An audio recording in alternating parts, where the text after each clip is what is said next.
मेरे साथियों, अब इंतजार खत्म होने वाला है। प्रधानमंत्री आवास योजना की पहली किस्त जारी करने का समय आ गया है। अगर अभी तक आपने नई लिस्ट में अपना नाम नहीं देखा है तो जरा सतर्क हो जाइए, क्योंकि जिनका नाम सूची में होगा उन्हें पहली किस्त इसी महीने सीधे खाते में मिलने वाली है। और अपना नाम कैसे चेक करना है, उसकी पूरी विधि इस वीडियो के लास्ट में बताई गई है। नमस्ते दोस्तों, पीएम आवास योजना की पहली किस्त को लेकर जो सस्पेंस बना हुआ था उस पर से पर्दा उठ चुका है। और अगर आपके बैंक खाते अभी तक खाली थे तो अपना मोबाइल चार्ज रखिए, क्योंकि सरकार ने फंड रिलीज का ग्रीन सिग्नल दे दिया है। और आज की इस वीडियो में मैं आपको न केवल वो पक्की तारीख बताऊंगा बल्कि लाइव पोर्टल का वह बड़ा सबूत भी दिखाऊंगा, जिससे साफ हो गया है कि पैसा कब क्रेडिट होगा।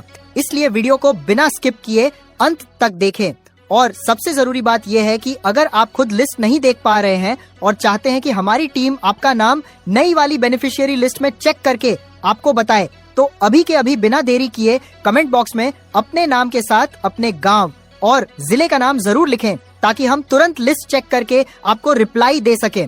और दोस्तों, आपको बता दें कि ग्रामीण विकास मंत्रालय ने वित्तीय वर्ष 2025 से 26 के लिए बजट का आवंटन शुरू कर दिया है, जिसके तहत उन लाखों परिवारों को प्राथमिकता दी जा रही है जिनका रजिस्ट्रेशन पिछले 6 महीने से आवास सॉफ्ट पोर्टल पर वेरीफाई तो हो चुका था, लेकिन टारगेट फिक्स न होने के कारण उनकी पहली किस्त रुकी हुई थी। और अब खबर आ रही है कि आने वाले 10 से 15 दिनों के भीतर डीबीटी यानी डायरेक्ट बेनिफिट ट्रांसफर के माध्यम से 40,000 रुपए की पहली किस्त सीधे आपके आधार लिंक बैंक खाते में भेजी जाएगी। लेकिन इसके लिए यह बहुत जरूरी है कि आपका एफटीओ यानी फंड ट्रांसफर ऑर्डर जनरेट हो चुका हो। और अगर आपको नहीं पता कि एफटीओ क्या है, तो वीडियो में आगे मैं आपको स्टेप बाय स्टेप दिखाऊंगा कि आप अपने मोबाइल से कैसे चेक कर सकते हैं कि आपकी फाइल राज्य सरकार से केंद्र सरकार के पास पहुंची है या नहीं। क्योंकि कई बार ऐसा होता है कि लाभार्थी का नाम लिस्ट में होता है, मगर जियो टैगिंग यानी घर की लोकेशन और पुराने घर की फोटो साफ न होने के कारण अधिकारी फाइल रोक देते हैं। इसलिए आज हम आपको यह भी बताएंगे कि अगर आपका पैसा रुका हुआ है तो आपको ब्लॉक जाकर कौन सा फॉर्म भरना है और अपनी ग्राम पंचायत के सचिव से मिलकर कैसे अपनी प्रोफाइल को अपडेट कराना है। साथ ही दोस्तों, बहुत से लोगों के खाते में पैसा इसलिए नहीं आता क्योंकि उनका बैंक खाता एनपीसीआई से मैप नहीं होता है। तो आज हम लाइव डेमो में यह भी चेक करेंगे कि आपका खाता पैसा प्राप्त करने के लिए तैयार है या नहीं।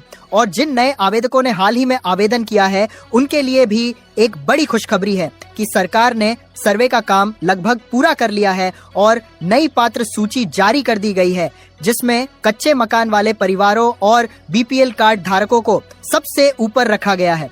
तो अगर आपने अभी तक अपना नाम नहीं देखा है तो वीडियो के अंत में हम आपको एक ऐसा तरीका बताएंगे जिससे आप केवल अपने आधार नंबर से अपना स्टेटस जान पाएंगे और यह भी देख पाएंगे कि आपके गांव में और किन किन लोगों को आवास का लाभ मिला है, ताकि आप जागरूक रह सकें और अपने हक का पैसा समय पर पा सकें। और दोस्तों, बात यही खत्म नहीं होती, क्योंकि अब मैं आपको वो बारीकियां बताने जा रहा हूं जो अक्सर लोग नजरअंदाज कर देते हैं। जैसे कि अगर आपके आधार कार्ड पर नाम की स्पेलिंग और बैंक पासबुक पर नाम की स्पेलिंग में एक अक्षर का भी अंतर है तो आपका पैसा पीएफएमएस द्वारा रिजेक्ट कर दिया जाएगा, जिसके लिए आपको तुरंत अपने बैंक जाकर ई-केवाईसी करवानी होगी। और साथ ही साथ कई बार ऐसा देखा गया है कि बैंकों के मर्जर के कारण आईएफएससी कोड बदल गए हैं। पुराने ग्रामीण बैंक अब बड़े बैंकों में मर्ज हो गए हैं। तो अगर आपने आवेदन करते समय पुराना आईएफएससी कोड दिया था तो उसे तुरंत ब्लॉक जाकर अपडेट करवाएं, नहीं तो एफटीओ जनरेट होने के बावजूद ट्रांजैक्शन फेल हो जाएगा और पैसा बीच में ही अटक जाएगा, जिसे वापस लाने में आपको महीनों लग सकते हैं। और दोस्तों, आपको यह भी ध्यान रखना है कि जब आपके घर का जियो टैगिंग होता है, यानी जब अधिकारी आकर फोटो खींचते हैं, तो उस वक्त आप वहां मौजूद रहें, क्योंकि अगर खाली प्लॉट की जगह किसी और के बने हुए मकान की फोटो गलती से अपलोड हो गई तो सिस्टम आपको अपात्र घोषित कर देगा और आप हमेशा के लिए इस योजना से वंचित हो जाएंगे।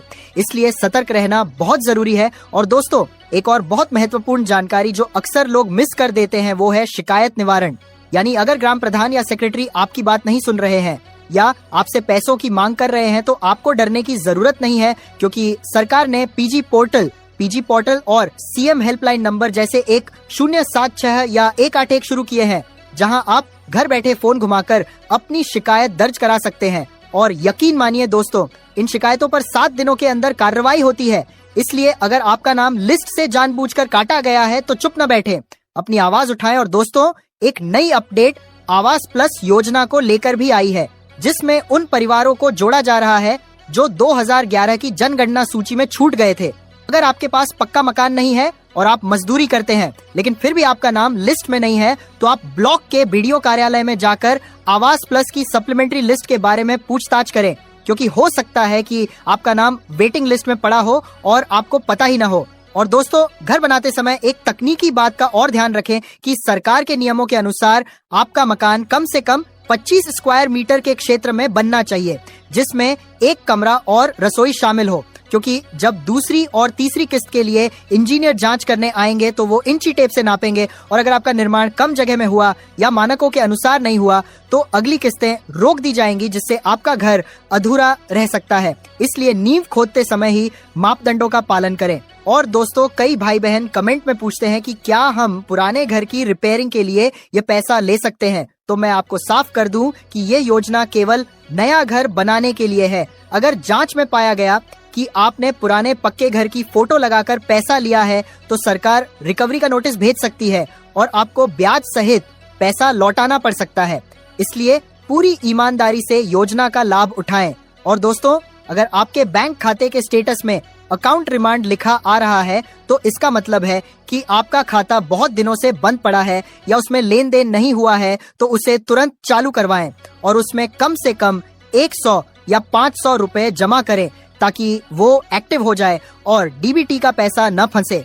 और साथ ही दोस्तों, इस बार के बजट में वित्त मंत्री ने आदिवासी क्षेत्रों और नक्सल प्रभावित क्षेत्रों के लिए अतिरिक्त फंड जारी किया है। तो अगर आप ऐसे किसी क्षेत्र से आते हैं तो आपकी किस्त बाकियों से पहले आ सकती है। और दोस्तों, मैं आपको ये भी याद दिलाना चाहूंगा कि आवास योजना के साथ साथ आपको 90 दिन की मनरेगा मजदूरी भी मिलती है, जो लगभग 20 से 25 हजार रुपए होती है।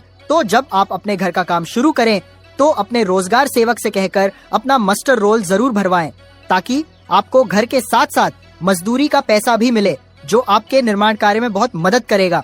और अंत में दोस्तों, अगर आपको लिस्ट चेक करने में कोई भी दिक्कत आ रही है या वेबसाइट नहीं खुल रही है तो आप प्ले स्टोर से आवास ऐप डाउनलोड कर सकते हैं, जो कि सरकारी ऐप है, और वहां बहुत आसानी से आप अपनी फोटो और आधार नंबर डालकर सारी जानकारी ले सकते हैं। तो दोस्तों, ये थी आज की पूरी डिटेल्ड रिपोर्ट, और हमारी कोशिश यही रहती है कि हम आपको केवल खबरें न दें, बल्कि आपकी समस्या का समाधान भी करें।